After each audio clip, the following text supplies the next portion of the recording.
Today let us discuss on material culture. As introduction, let us see what is material culture.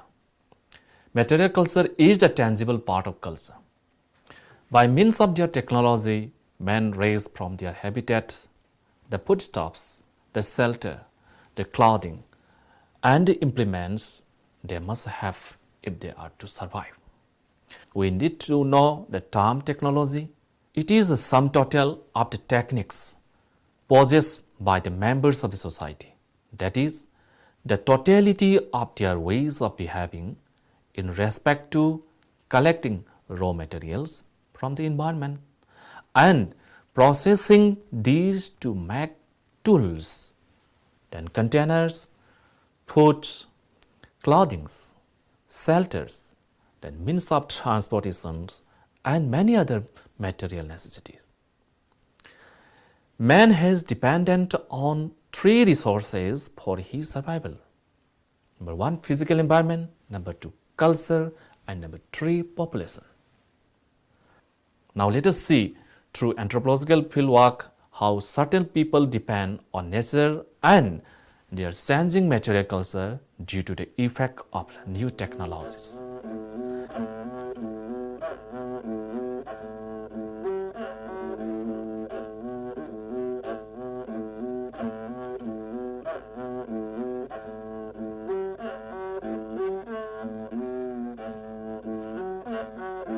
The fieldwork has been conducted among the Tangkhuls at New Canaan village in Manipur, India in December 2011.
First, let us see their house.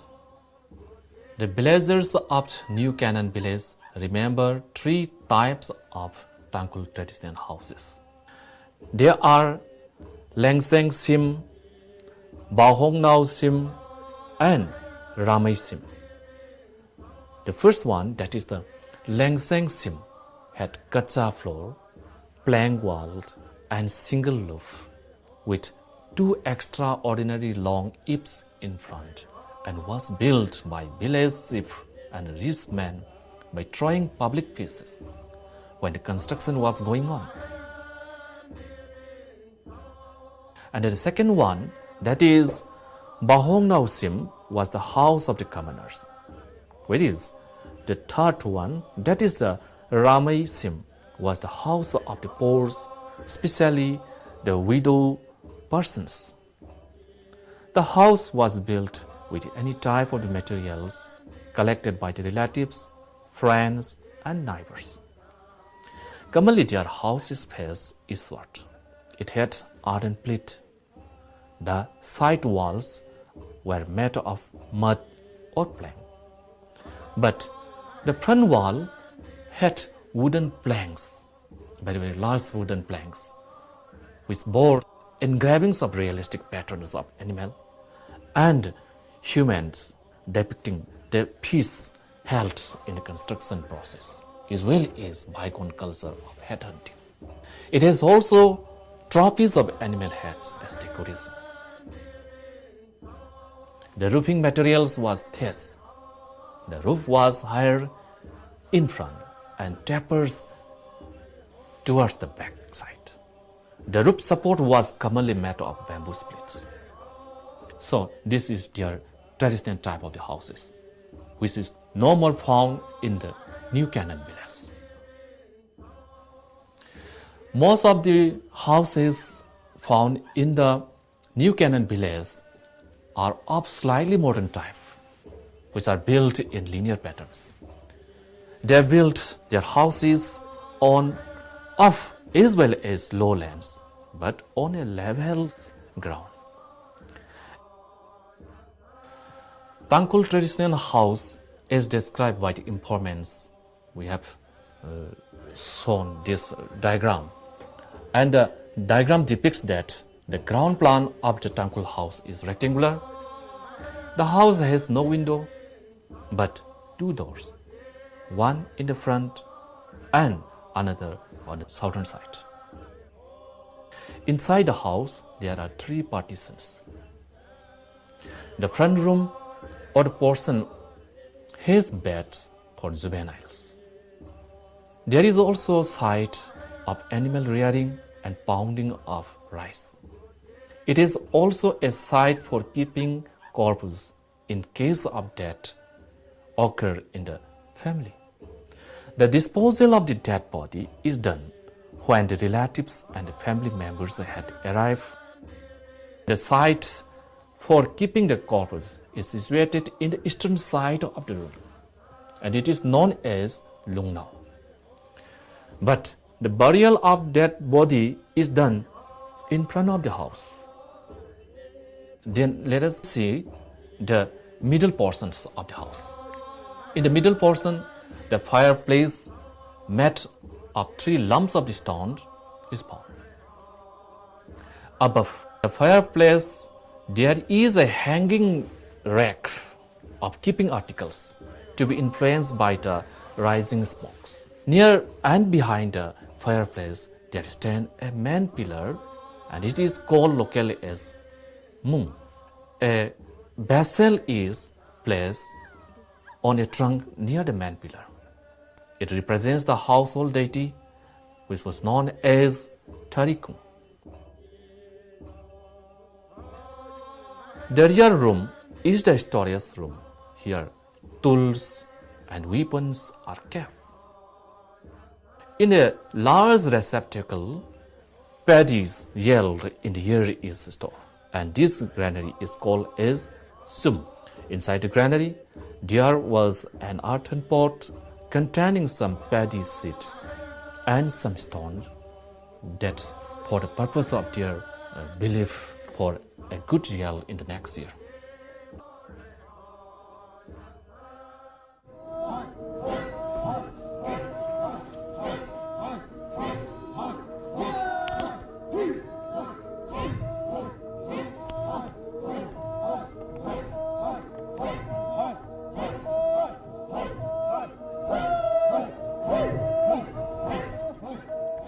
Rice is the staple food of the Tangkhuls at New Canaan village. They are fond of boiled or roasted foods. Roots and shoots are commonly boiled with or without roasted meat. Dry fish or fermented dry fish to serve as curries garnished with locally grown spices to add flavor. The Tangkhul people take 2 meals in a day, but the children take 3 meals in a day. They like both vegetarian and non-vegetarian foods. Among others, pork is a great dietary item, and every Tangkhul village usually swarm with pigs in almost every possible stage of growth. They eat meats of almost all kinds. However, it is a taboo for the Tangkhuls who follow Seventh-day Adventist denomination of Christianity. Fish is another great delicacy. Dried fish is a savory addition. Keeping of fowls is very popular, but eggs seem to play a small part in the diet of the early Tangkhuls. The daily Tangkhul meal consists of 3 varieties: That is Zat, meaning rice, then Han, meaning curry, and Kasate, a silly item. They never consider fruit as part of their daily diet, though they have plenty of resident fruits in their locality. They eat little or no breakfast. After their conversion to Christianity, they abstain from traditional intoxicant beverages.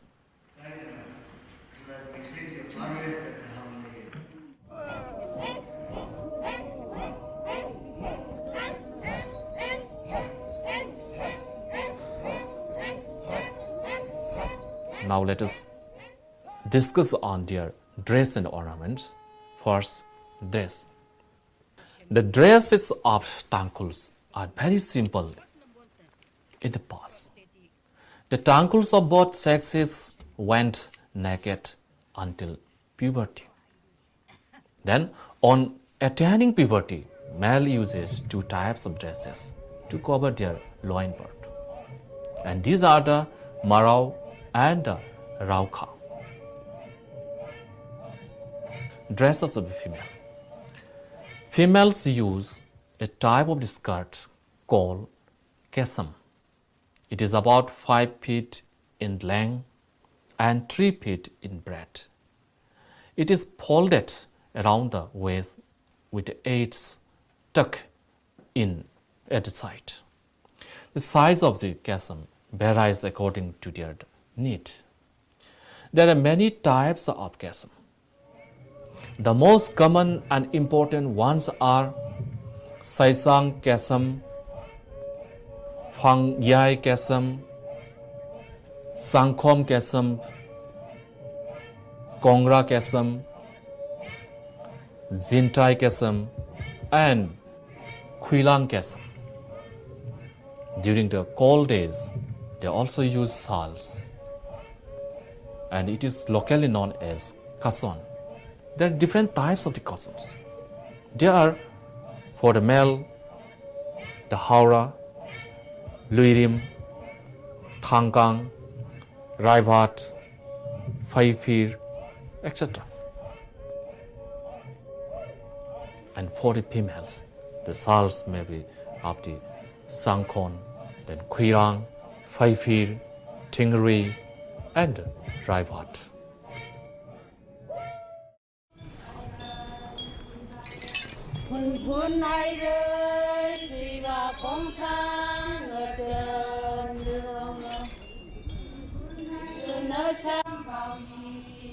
The ornaments. The Tangkhuls are lovers of ornaments. They love to adorn their bodies, especially during festivals, with ornaments.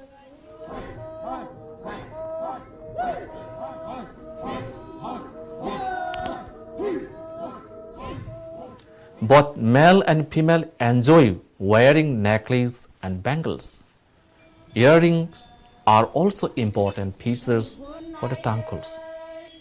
Some of the ornaments are given here. Har. It is a brass armlet worn by both sexes. Then Kazao.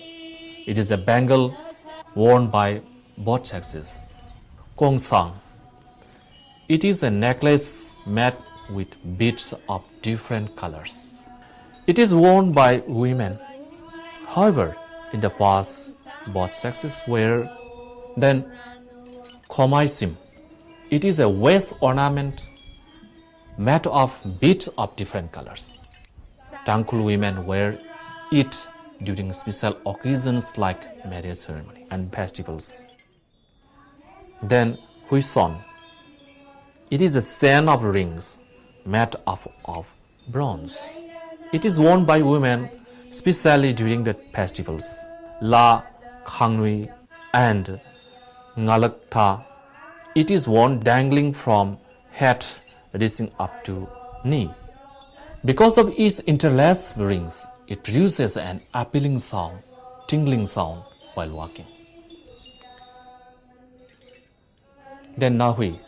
It is an ornament worn by women at the ear. wearing of nahui signifies the maturity of persons.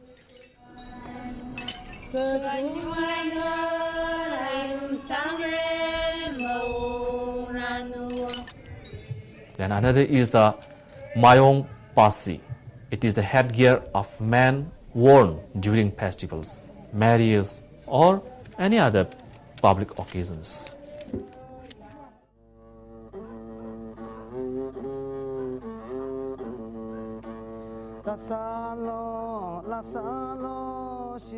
Now let us come to their song and the musical instruments. Traditionally, the songs are handed down from generation to generation.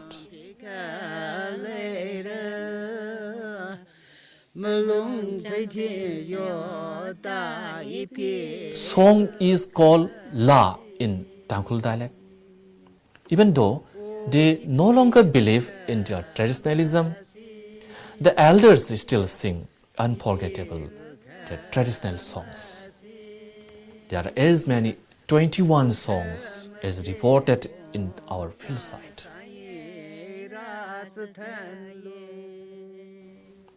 And most of the songs are related to their agricultural life cycle and the associated festivals. Say for example, Tantak La, then Maisum La, then Kanrei La, then Luira La, etc. The traditional musical instruments of the Tangkhuls is not many. It has its basic elements, that is, string instruments and wind instruments. String instruments.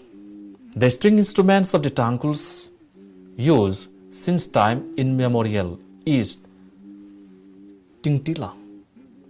It is a violin type. Then the wind instruments. The Tangkhuls have three types of wind instruments, which are known to them as sipa, mazwi, and tala.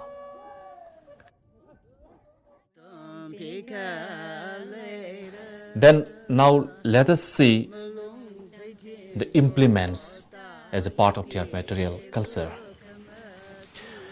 Some of the important implements are only given here. Ho, and its local name is ting, and raw material iron and bamboo. Utility, it is used for digging purposes.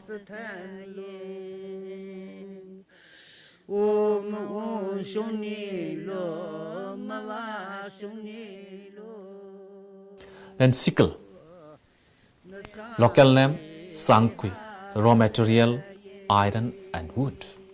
Utility, it is used for cutting paddy stalks during harvesting period.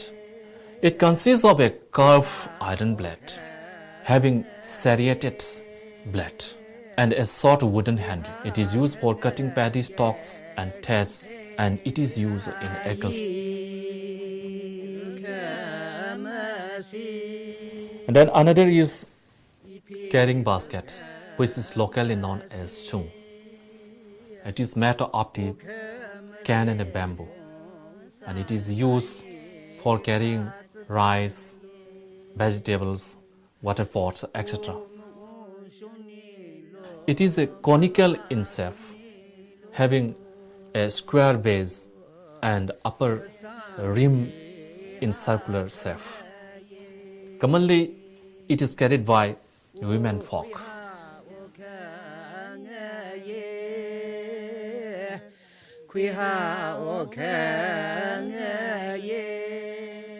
Then spear, it is locally known as kayai, and the raw material is iron and wood. It is used for hunting purposes. The spearhead and pointets are made of iron and are introduced to a wooden handle, which is long enough. And sometimes it is decorated with color thread tops.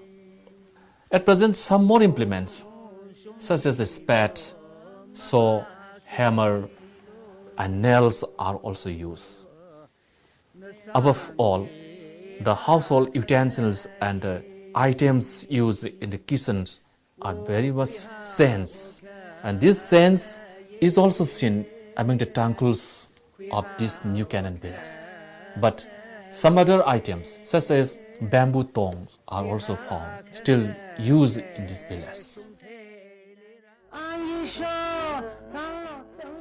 Material culture is the tangible part of culture.